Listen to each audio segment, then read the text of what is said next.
Hello everyone, my name is Cameron Fields. I was born in Tampa, Florida. I'm 21 years old. I've currently moved an hour north to Homosassa, Florida, which is a slightly less populated area, and it's actually not even really on the map. It's just about a minute south of Crystal River.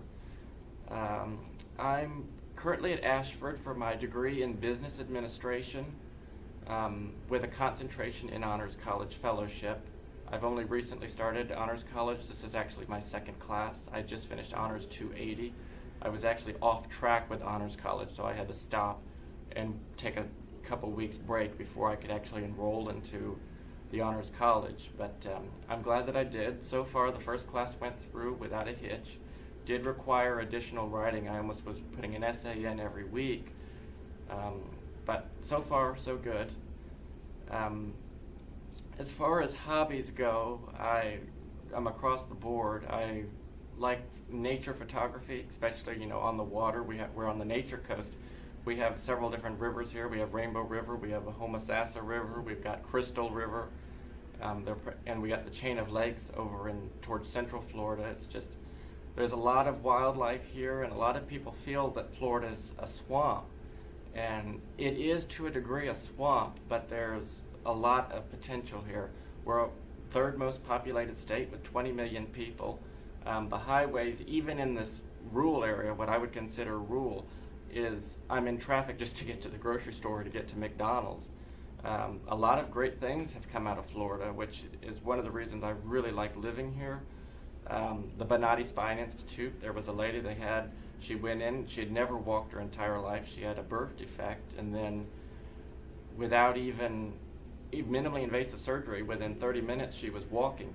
It took her several months to recover, to build the muscles that she never had, but she could actually feel in her legs. And it just seems like great things are born here. Another type of hobby I'm into is fixture design, like toilets, high efficiency. I've put a few through. I just have to wait on a patent to come back. It's not pending yet because I'm old school and I drew everything out manually, and that's not what they want in the patent office. They needed it done a specific way, and I'm okay with computers, but trying to operate exactly what they want now in the 21st century as opposed to what was previously accepted is just completely different. I would consider myself an out-of-the-box thinker. One of the latest ventures I've gone into is actually dowsing. A lot of you might not agree with it or believe that, as a skeptic, I was a skeptic at first, but I in fact used the rods. I'll show you. I've got these dowsing rods I ordered online after I heard from some people who had a dowser come out to their well.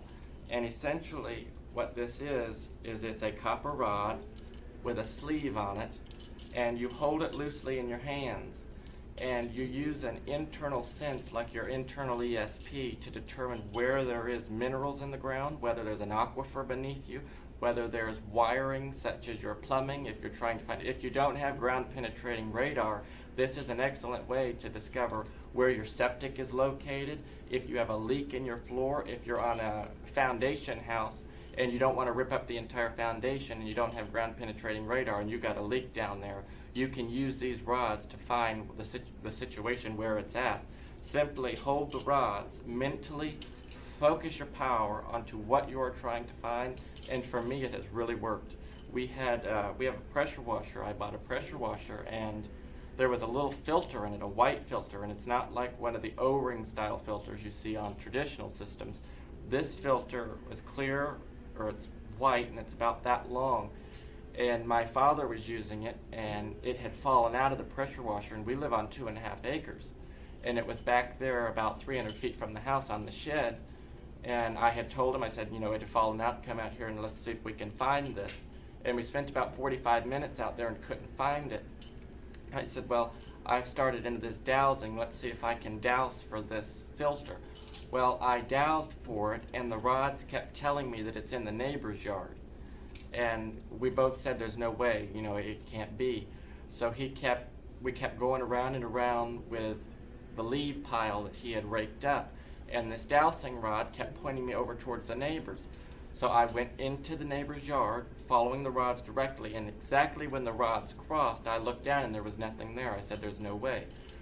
Turned over a leaf that was there, and a fragment of the filter, I'm saying the size of my pinky, of a filter fragment was there. He had run it over with the mower earlier in the morning and forgot completely that he even mowed the yard.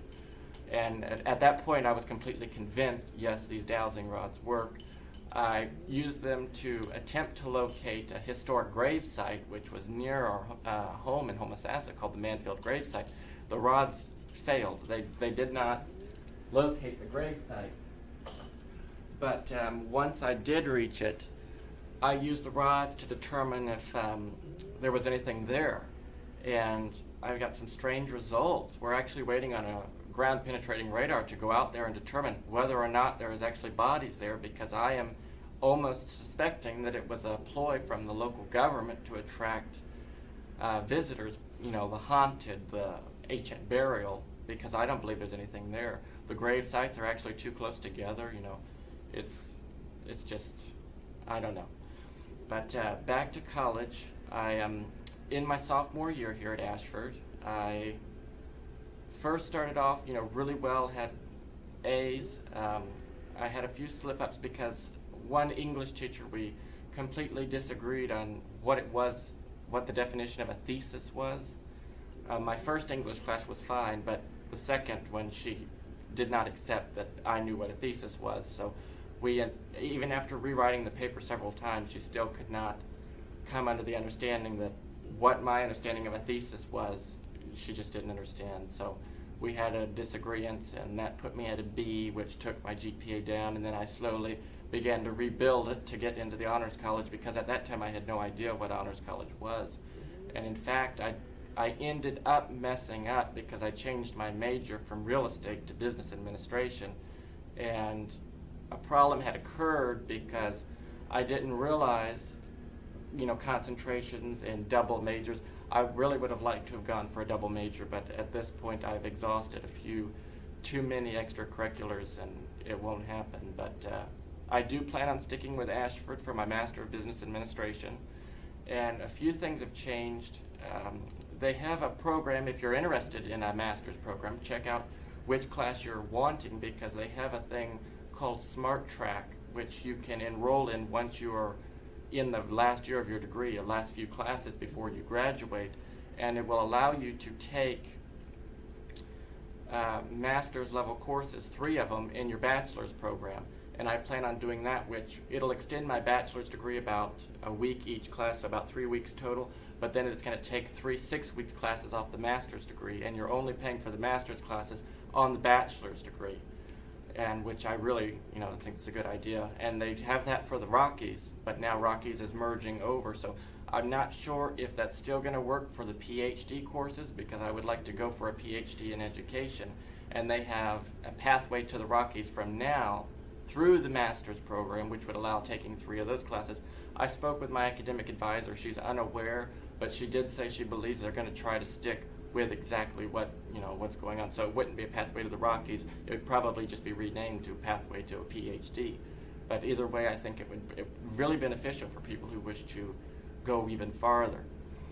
I'm pretty sure I much covered it. There was a question about environment and what I find I like about the environment. Well, it is living on the water. You know, you have to appreciate the aquifers. I'm kind of really upset, and especially in Florida, down here on the end of my street, there is a cypress, some cypress trees. It's a bayhead, and somebody cut down several of them so they could go 4-wheeling back there. And it's illegal in Florida to cut down a bayhead, especially if it is below ground level. If it's below sea level, you can't cut it down. Even to build there, you can't fill that land in. But that's below ground level. Nobody had a permit for it. They cut into it and took out cypress knees. They did a whole bunch of damage. I called the forestry department, and they basically laughed. They couldn't even, you know, they just, well, what, you know, there's nothing they wanted to do with it, which I think is crazy. But they are cracking down on scallopers. You can't take your saltwater scallops, clean them, and then drop the shells off back in the river on your way home, because a lot of them live on the river canal, and they use that canal to get out to the Gulf.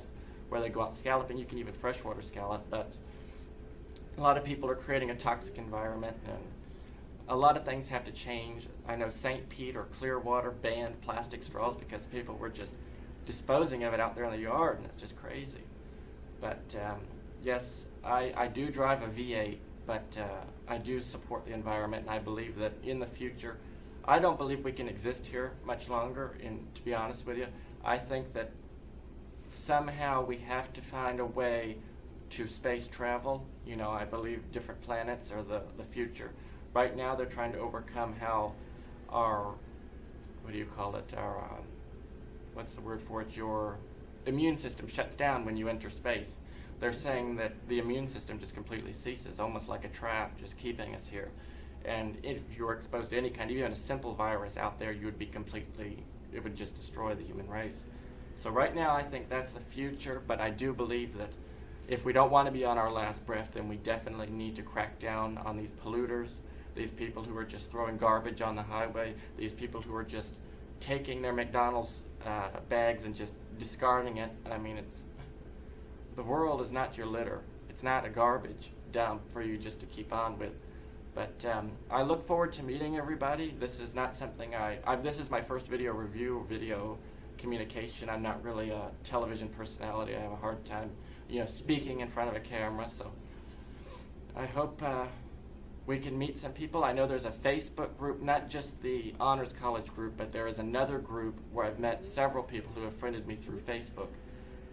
It's Ashford University Online. I think it has about 4.6 thousand people, and it is a really good group. If you're not a member of it and you like Facebook groups, I recommend joining it, and you'll see us all there. So thank you very much. And thank you, instructor, for showing us how to upload these videos. I actually downloaded it somehow onto the computer, and then I'm going to upload it to my account. But I did check out that one site. I just couldn't get it to, I'm not sure if it wanted me to download something, but thank you very much.